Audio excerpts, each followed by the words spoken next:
We're going to throw a bowl, and bowls differ from cylinders.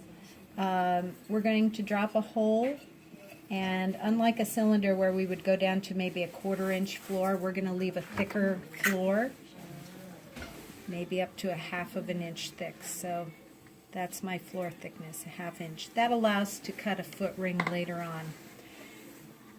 Instead of opening up the floor right away into a flat base, what I'm going to do is use my 2 fingers. I'm right-handed, so I'm going to use my right hand, and it's like cutting a piece of cake. I'm going to allow the tip of my middle finger to come down to the base but not push the floor any deeper, and then create a V-shaped opening in the pot. And if you split a little bit here at the rim, you can just push a little bit from the outside and incorporate that clay back together at the lips so you don't have 2 different areas of clay. So my inside hole is now V-shaped, and we're going to build the bowl in this V shape and then put the curve in it last. So we'll end up with a shape that's like this, and then the last thing we'll do is put a curve into it. To keep it V-shaped, I'm going to use my inner hand, and I'm going to have my hand touch the base, but no pressure from my fingertips. I'm just resting it in there. And the back end of my hand, the wrist, is aimed at my chin. On the outside, I'm going to push with a sponge in at the base, and I'm going to just stay pushing in at the base until I feel a pretty significant ridge of clay building up above my hand. Then I'm going to push that ridge of clay up against my inner hand. So the inner hand experiences pressure in this area here, never in the fingertips. If you push with your fingertips, you're going to flatten your floor, and I want to keep that floor nice and pointed down at the bottom. The trajectory of the wall is aimed at where the ceiling meets the wall of the room.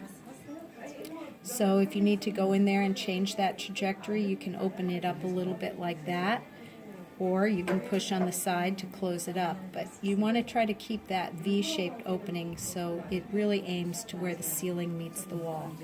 I'm going to do another pull now, add a little bit of moisture, and again I am going to use a sponge because I feel like the sponge moves the clay a little better, and there's a lot of clay to move even on this 1 1/4 pound piece of clay. So I'll put my inside hand in there like a template. Remember, never put any pressure on the fingertips. Eventually I'll have back pressure right here. I'm going to push on the outside, gather up a little clay, and then just sweep it up against my inner hand. And the inner hand rises a little bit as we get to the rim. But even at the rim, you'll notice the outer hand's right up at the rim and the inner hand's still down in there quite a bit. So when you feel like the clay is getting thin enough, and I might do one more pull, but this last pull I'm only going to do the upper half. I want to leave this clay down at the base because that clay is going to be trimmed away to create a nice foot ring later. And I need that extra clay there to help support the curve of the bowl when I put the curve in. But we can do one more pull, and I don't even need a sponge this time. I'll just use my fingers. Again, I put my inner hand like a template, and I just use my outer hand to sweep the clay up against the inner fingers. And when I get up to the rim, I'm going to ease up my pressure. I don't want that rim to get too thin yet, because when I curve the bowl, it's going to stretch it out and it will get a little thinner. So I'm just going to compress that. To shape it now, I'm going to take all the water out of the inside, clean the outside, and we're going to use a rib to shape it. So I like to use a rib that's in an egg shape, or this one is maybe half the shape of an egg. And I have put an arrow in Sharpie at the apex of the curve. I'm going to now imagine that there's a line that goes from 3 o'clock, if this was a clock face, down to the center of the pot. And I'm going to work the rib along that line to shape the bowl. I'm going to start with the side of the rib, holding it in my left hand, gently against the inner wall. And then as I lower it in there, I need to firmly keep that arrow just to the right of center. If you let that go past center, you're going to notch out clay out of this side of the bowl. So you're starting at the top, and push that to the right of center, and now I'm pushing that arrow straight down. Does the pot look straight down into the pot there? So as that rib pushes down, you can see that clay filling in the center and becoming a really nice curve in the bottom of the bowl. Now I can press the rib up very gently against the entire side of the bowl, so as much of the rib is touching at the same time as possible. And I'm going to just move this part of the rib outward, keeping the arrow right where it is. So I'm trying to make contact with the entire rib all at the same time, just to open the bowl up. That was using no external pressure at all.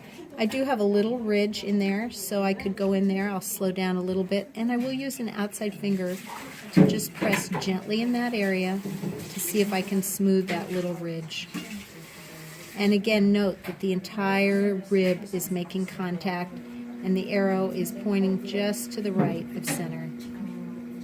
I'm going to lift the rib straight out, and we have our shape. You can go in there with a finger that's not too wet, not too dry, and just smooth.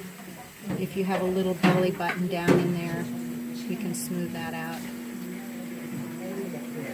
And then I would smooth the rim.